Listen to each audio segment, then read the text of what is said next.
My name is Nancy, and at 31, you'd often find me nestled in the local library, my sanctuary amid a sea of books and dusty shelves. It wasn't glamorous, but it was my little corner of the world. I've always preferred the quiet, embracing an understated life away from the spotlight. Living in a small town where gossip spread faster than the wind, my days settled into a predictable rhythm. Wake up, work, and then return home to my cozy apartment, filled with secondhand treasures and stacks of books. To some, my social life might have seemed non-existent, and while I thought I was okay with that, deep down, I knew I was merely convincing myself. Then, one ordinary day, Raymond walked into the library. He was on a quest for something new to read, and his easy smile and warm voice felt like a ray of sunshine breaking through the clouds. "Hey, could you help me find a book? I'm feeling adventurous," he said, his eyes twinkling with curiosity and mischief. "Sure. What genre are you interested in?" I asked, adjusting my glasses and trying not to get lost in his gaze. "I don't know. Surprise me," he replied, his grin hinting at the joy he found in this small challenge. That was the moment everything changed. Our chat quickly became the highlight of my days. At first, we exchanged book recommendations, but soon our conversations blossomed into discussions about our lives, thoughts, and dreams. Raymond was different. He genuinely listened, making me feel heard and valued, a sensation that was both foreign and exhilarating. One day, leaning over the counter with a playful spark in his eyes, he said, "You know, Nancy, you're the most interesting person I've met in this town. Why do you hide in here all day?" I laughed, surprised by the sound. "Well, where else would I go? It's not like this town is brimming with excitement," I replied. "Maybe you just need someone to explore it with. How about dinner tonight? My treat." I hesitated, unaccustomed to such attention. "I don't know, Raymond." He quickly interjected, "Come on, what's the worst that could happen? You spent an evening out with a guy who appreciates your book recommendations. I promise to make it worth your while. You can show me this hidden gem of a town." His confidence was contagious, and despite my reservations, I agreed. "Okay, but no fancy places. I don't do well with all that pomp," I warned. "Deal," he said, his smile lighting up the room. "I'll pick you up at 6. Wear something comfortable." That night changed everything. Raymond introduced me to parts of the town I'd never explored, despite having lived there my whole life. He made me laugh, really laugh, in a way I hadn't realized I was capable of. He listened to my stories, my dreams, and even my fears, never making me feel insignificant. As we walked back to my apartment, he stopped, his expression serious.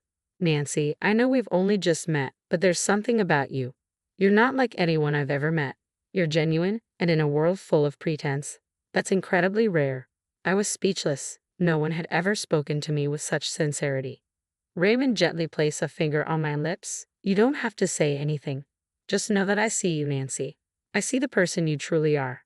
He had a way of making my days shine. His affection and kindness painted my ordinary moments in vibrant colors. With every sweet word he spoke, I began to believe in myself a little more. When he proposed, it felt surreal. His earnest eyes asked, "Marry me, Nancy. I can't picture my life without you." My heart surged with joy, and without a second thought, I whispered yes. But before we could dive into wedding plans, a significant hurdle loomed: meeting his parents. Raymond warned me that they held high expectations, but he reassured me, "They'll adore you once they see how wonderful you are."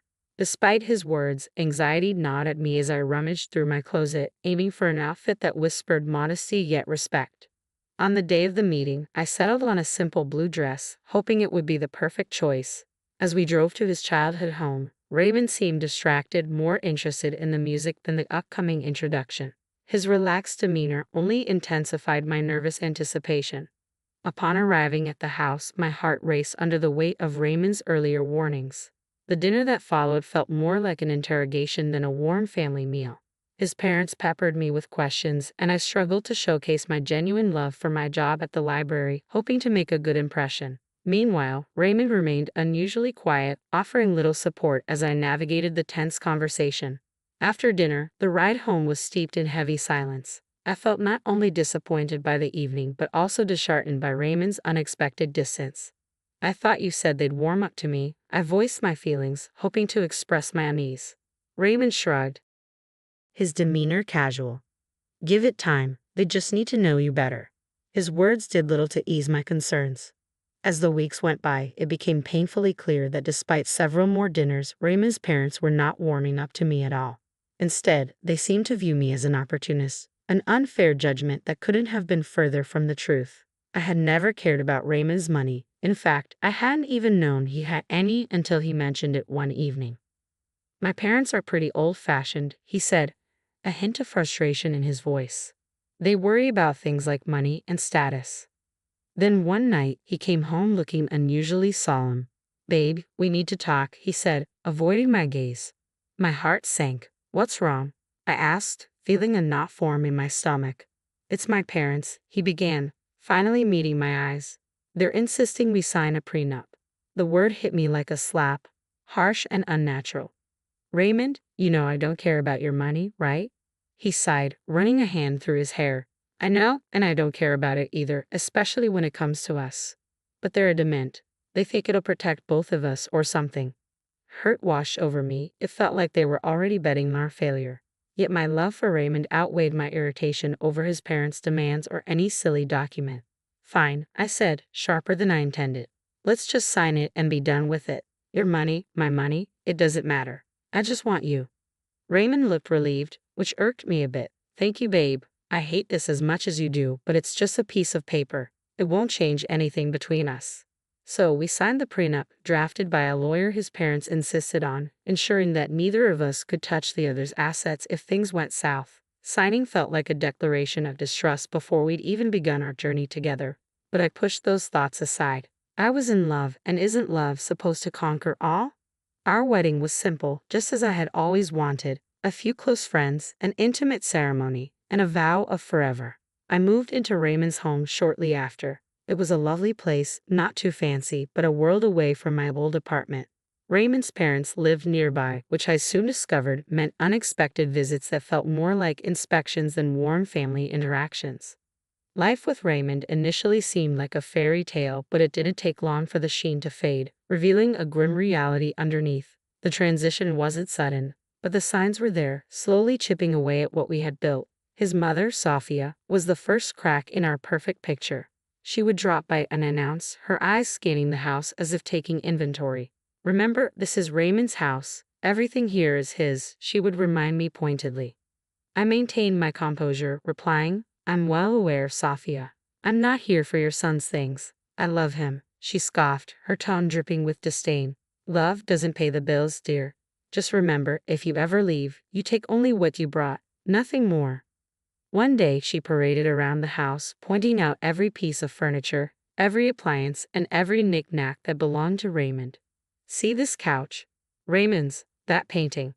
Also Raymond's. Just a reminder, dear. If things go south, you have no claim to any of it." Her voice dripped with venomous sweetness, relishing the chance to remind me of my supposed place in their world. Raymond's father, Henry, was no better.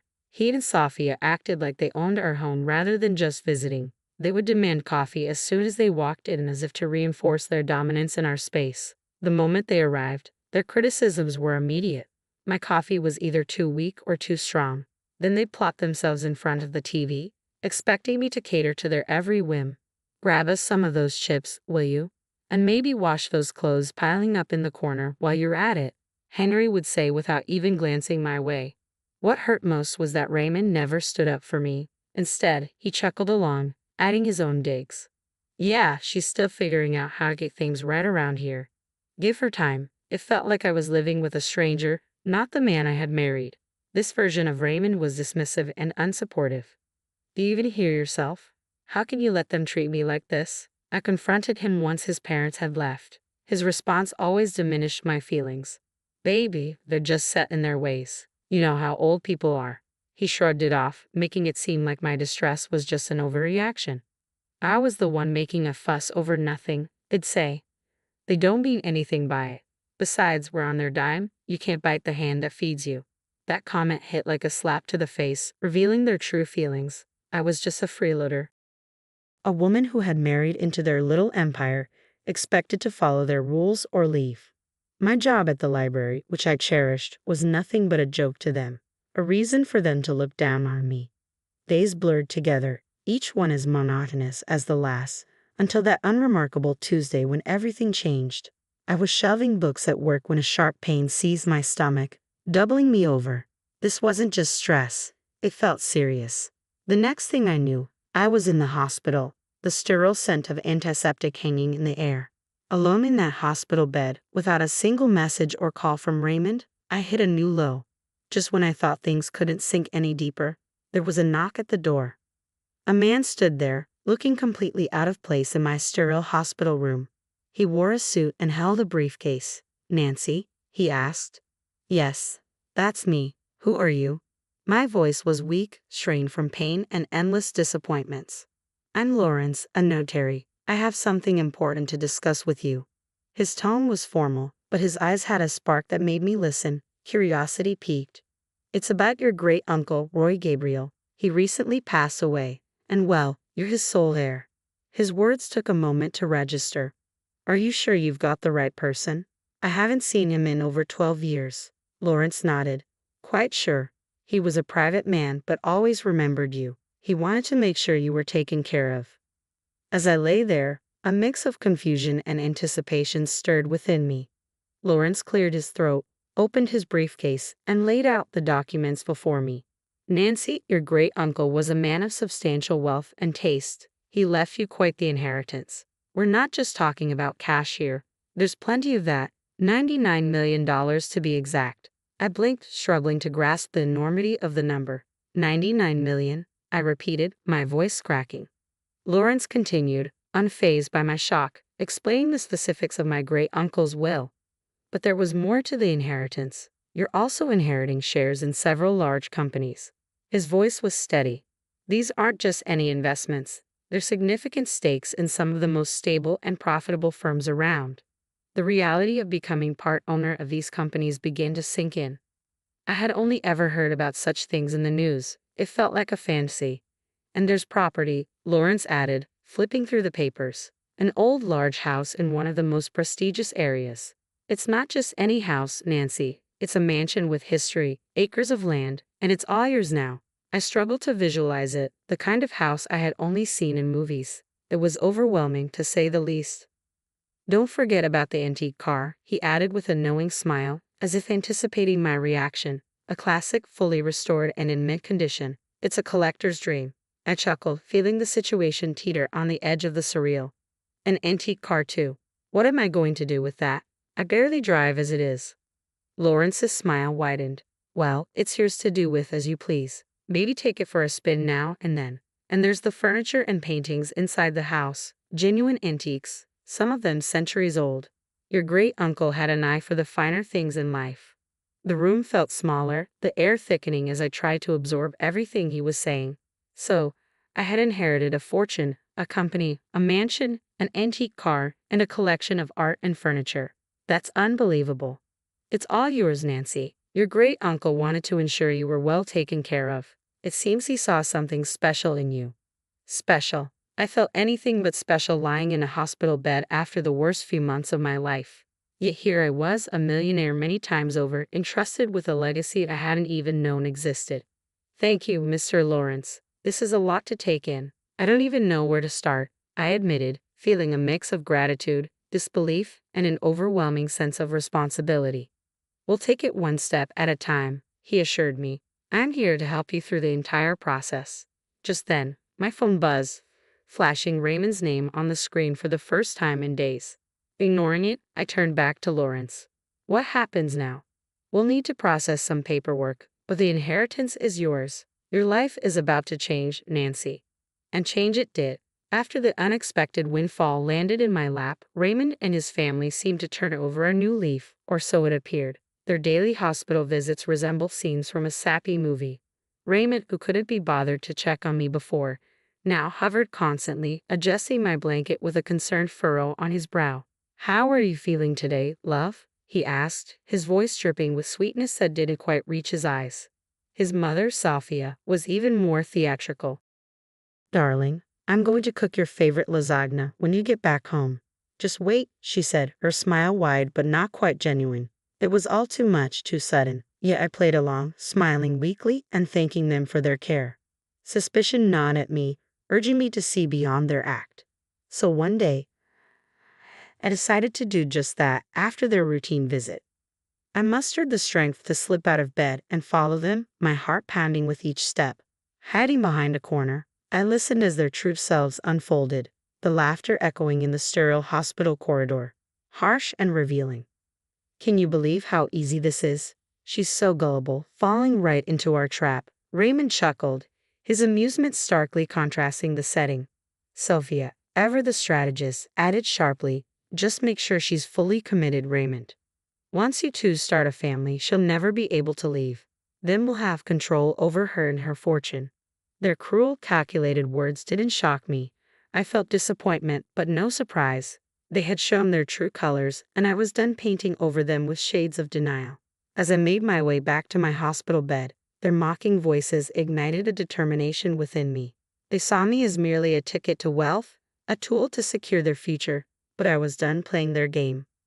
Lying in that bed, my mind raced, and a clear, firm plan took shape. I was going to turn the tables on Raymond and his manipulative family. They underestimated me, viewing me as weak, but they were about to discover just how wrong they were. Once I was discharged and back at the house that was supposed to be my home, I felt like an outsider. Raymond and his parents were there, their faces adorned with feigned concern and eager anticipation. The atmosphere was thick with unspoken tension. Raymond broke the silence, attempting to mask his greed with a sugary tone. Babe, you're home. How are you feeling? We've been so worried.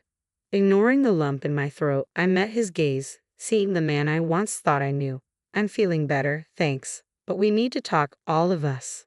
My voice remained steady despite the inner turmoil. Sophia, ever the actress, stepped forward with her hands clasped as if in prayer. Of course, dear. We're here for you, whatever you need. It was now or never. Taking a deep breath, I laid out my stance. I'm filing for divorce, Raymond, and before you ask, no, you won't see a dime of my inheritance. The room fell silent, the air seemingly sucked out of it. Raymond's face paled, his mask slipping to reveal the panic underneath. Divorce? But why? I thought we were happy. The word happy tasted bitter in my mouth. Happy? You, your mom, and your dad have made my life miserable. You've treated me like a servant, not a wife, and now suddenly you're concerned about me because I have something you want. Raymond stammered, struggling to find the words, but Sophia jumped in, quick as ever. This is nonsense. We've always treated you like family. You're imagining things, dear. Rolling my eyes, I pulled out the prenuptial agreement from my bag and waved it in front of them. This is what saved me. You thought you could manipulate me, but I'm not the naive girl you took me for. Henry, silent until now, finally spoke, his voice a mix of anger and defeat. You regret this. We're your family. No, you were never my family. A family doesn't treat one of their own like dirt and then turns sweet when money comes into the picture. I'm done here. Moving into my new place was the breath of fresh air I desperately needed. The apartment was small and cozy, a stark contrast to the life I had just left behind. It was a new beginning, away from manipulation and greed, a chance to finally breathe and reclaim my independence. Leaving that chapter of my life behind was more than just moving to a new apartment. It was my declaration of independence, a fresh start on my terms. Almost immediately, the phone calls began. Raymond was the first, his voice thick with desperation, trying to pierce the silence I had welcomed. Nancy, please, you've got to come back. We can work this out. I know we can, he pleaded, but his words fell on deaf ears. I was resolute, and no amount of begging would sway me. Raymond, it's over. I'm not coming back. You need to accept that, I replied, my voice leaving no room for misunderstanding. Not long after, Sophia made her attempt, her voice a toxic mix of anger and manipulation. Ungrateful. After everything we've done for you, you owe us, Nancy. You're making a huge mistake. I owe you for what, Sophia? For making me feel like nothing more than a burden? No, I don't owe you anything. Hanging up on her felt like shedding a heavy weight, the final severing of ties that bound me to a life of misery. The divorce was a relief, a clean break from a past that had threatened to consume me. Through friends, I heard about the fallout between Raymond and his parents. The irony wasn't lost on me. The very document they had insisted on, the prenuptial agreement, was now the source of their family strife. With my great-uncle's inheritance securely in my name, I found purpose and a way to give back. A significant portion went to charities that mattered to me, causes that would make a difference in the world. But it was the bookstore that became my passion project, a cozy haven for lovers of old and rare books. It was my way of reconnecting with the world on my terms. My journey hadn't been easy, fraught with challenges and tough decisions, but standing in my bookstore surrounded by the stories of countless others, I knew I had found my happy ending. It wasn't just about moving on from Raymond and his family's manipulation. It was about rediscovering who I was and what I loved. Here's to fresh starts, I murmured to myself, raising a glass in the quiet of the evening after locking up the bookstore. The path before me was uncharted, shrouded in mystery yet belonging to me alone, brimming with potential and the hopeful prospect of new joys. With each step forward, I embraced the journey, ready to uncover the opportunities and happiness that lay ahead.